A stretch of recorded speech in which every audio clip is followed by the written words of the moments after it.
Halo pemirsa, kita berjumpa lagi dalam Prime Time Talk dan kali ini bersama saya Doni The Kaiser. Pemirsa, kebakaran hutan dan lahan telah menjadi masalah tahunan.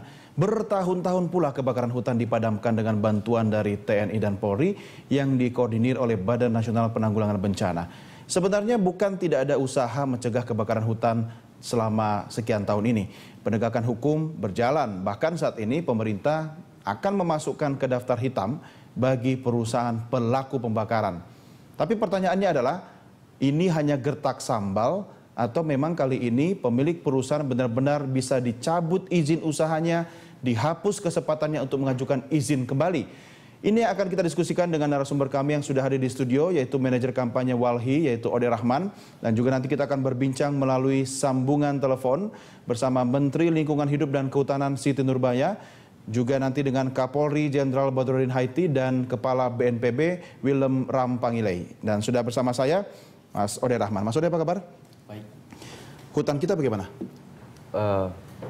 Terancam dengan kebakaran saat ini. Lahan gambut kita juga terancam semakin berkurang karena ya kebakaran yang begitu parah ya kalau kita bandingkan dengan tahun yang lalu. Gitu. Ya, ini seperti kebakaran warisan ya, tahunan ya. Bertahun-tahun terbakar, bertahun-tahun nggak beres-beres. Ya. Kondisi penanganan kebakaran lahan dan hutan sekarang Anda lihatnya seperti apa sih? Ya, saya kira saat ini di masing-masing wilayah yang kemudian menjadi titik terjadinya kebakaran ini, saya kira lagi berusaha untuk dipadamkan gitu ya, kerjasama oleh pemerintah dan semuanya. Tapi kemudian ya pertanyaannya tadi, bagaimana dengan akar masalahnya gitu?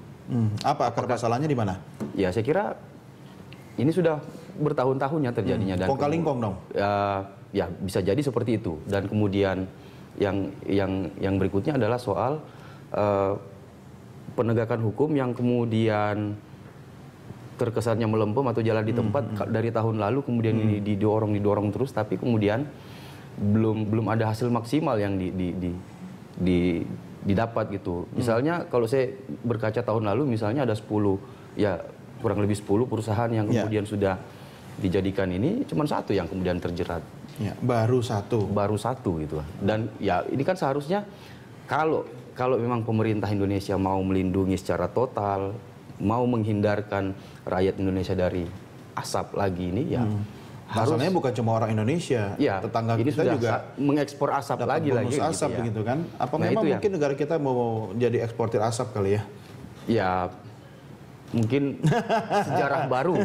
Itu jangan ditanggapi serius, nanti malah jadi beneran gitu kan.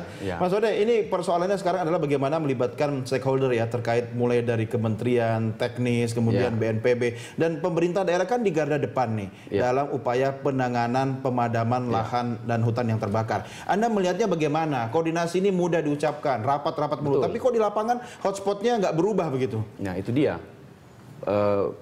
Koordinasi mudah diucapkan, tetapi ternyata praktiknya ya saling tunggu, ada yang kemudian saling lempar tanggung jawab. Nah, dan sebenarnya ini yang harus diubah gitu. Kalau kita memang mau lebih baik ke depan, bahwa hutan kita harus tetap rakyat kita harus terbebas dari asap dari kebakaran. Ya saya kira tidak ada jalan lain, ya harus betul-betul yang namanya koordinasi antar stakeholder dan kemudian kerjasama antar lembaga dan kementerian ini juga harus menjadi prioritas itu. Tapi kan pemerintah sudah mengancam nih bagi perusahaan-perusahaan yang ditemukan melakukan pembakaran hutan. Betul. Dari tahun lalu sudah mengancam juga. Berarti cuma gertak sambal doang? Ya, Anda yang bilang, bukan saya gitu. Nggak, itu pertanyaan. Betul. Tergantung jenis sambelnya kan. Ada sambal yang pedas banget, ada yang... Makanya saya bilang, ini yang kemudian kita sering mengingatkan kepada pemerintah bahwa penegakan hukum itu penting untuk bagaimana memberikan pelajaran terhadap perusahaan-perusahaan, karena ini kan kejahatan korporasi. Kalau kita melihatnya begitu, ini adalah kejahatan korporasi yang terorganisir. Dan ini karena berulang-ulang, dan kenapa saya bilang parah tadi ya untuk tahun ini, karena ini sudah meluas, bukan hanya di Riau. Anda mengatakan terorganisir tadi ya, artinya memang ada pemain-pemain yang sengaja mengerent dan mendapat keuntungan dari sini. Oke, Bang Ode, sebelum dilanjutkan kita bergabung dulu dengan, sudah bersambung sama kita melalui saluran telepon Humas BNPB Sutopo Purwonugroho. Pak Topo, selamat bergabung di Prime Time. Apa kabar, Pak? Ya, alhamdulillah baik, Mas. Ya, Pak Topo, bagaimana Anda melihat kondisi upaya untuk pemadaman api yang saat ini masih banyak hotspotnya di wilayah Kalimantan dan Sumatera, Pak? Kalau dari jumlah hotspot ini sudah mengalami penurunan cukup besar di Sekarang berapa banyak, Pak? Kalimantan. Sebentar, kalau ditanya datanya sebentar. Jadi mengalami penurunan di Sumatera maupun di Kalimantan dan dibandingkan dengan 3 hari yang lalu. Dan memang juga jarak pandang juga sudah mulai membaik dibandingkan sebelumnya. Oke, artinya ini positif ya, Pak ya? Pagi ini ya Sumatera itu 63 titik, sedangkan di Kalimantan ada 335 titik. Kalau kita bandingkan 3 hari yang lalu kan mencapai ribuan di Sumatera dan Kalimantan. Dan kualitas udara juga sudah mulai membaik. Ya. Yang sebelumnya banyak level berbahaya, sekarang ya sedang hingga sampai sangat tidak sehat. Ya. Nah ini yang kalau dari segi tren memang menurun, kuncinya meskipun pola hotspot itu di Sumatera dan Kalimantan naik turun dan sebagainya yang sangat dipengaruhi oleh curah hujan yang ada dan upaya pemadaman, kuncinya bagaimana caranya supaya tidak dibakar lagi. Ya. Pak Topo, ini selain hujan juga sudah mulai turun, apakah Anda ingin mengatakan juga bahwa ini karena ada kontribusi dari prajurit TNI Polri kita ikut membantu? Iya betul.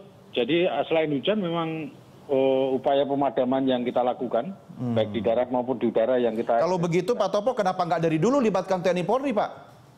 Loh, TNI Polri sebenarnya sudah ada di masing-masing wilayah, itu ada namanya satuan wilayah. Tapi? Di sana ada 1.250, masing-masing sekitar per provinsi itu sekitar 1.500 personil. Ya. Nah, kemudian kita perkuat titik-titik tersebut karena pembakaran yang ada masih masif di sana. Nah, itulah kita sebar ke daerah-daerah yang memang hotspotnya banyak. Iya, ini Pak Topo masalahnya kan ini juga perang melawan api dan asap ini cukup mengganggu ketahanan nasional kita. Pak Topo, saya ingin tahu apa strategi dari BNPB untuk melakukan upaya penanganan secara jangka panjang. Kalau memang keterlibatan anggota TNI Polri ini hanya untuk ad hoc saja sementara ini, apakah ke depannya angka yang 300-an sekian titik tadi yang masih cukup banyak di wilayah Sumatera bisa nggak dengan melibatkan aparat TNI Polri sampai tuntas, Pak? Yang pertama, harusnya ini ditanyakan kepada Menteri LHK, karena memang koordinator dalam hal ini ditunjuk Presiden adalah Menteri LHK, sedangkan BNPB kan mendukung bersama TNI Polri. Oleh karena itu tugas BNPB ya memang berada di hilir, memadamkan. Sehingga BNPB mendukung penuh dalam hal ini operasi udara, baik mengenai waterbombing, dengan hujan buatan, kita kerahkan 17 helikopter, kita kerahkan 4 pesawat untuk hujan buatan, kita juga kerahkan 2.950 personil TNI Polri kemarin diperbantukan kepada BNPB yang kemudian kita deploy ke beberapa wilayah-wilayah yang prioritas. Ya, artinya kalau sudah seperti itu nanti Pak Topo Anda nggak perlu curhat lagi ya kalau Menteri Lingkungan Hidup harus ada di lokasi ya Pak ya? Ya harusnya kalau dalam kondisi krisis seperti ini, kalau seandainya di lapangan karena jadi kalau BNPB, eselon 1 dan eselon 2 memang semua disebar ke lokasi untuk memberikan pendampingan kepada BPBD dan posko yang ada di provinsi. Nah, ini bentuk pendampingan sebenarnya yang lebih efektif dan efisien itu bentuknya apa, Pak Topo? Apakah pendampingan secara program, kemudian keberadaan misalnya eselon 1 yang bisa memberi kebijakan langsung di lapangan, atau mungkin dari sisi anggaran?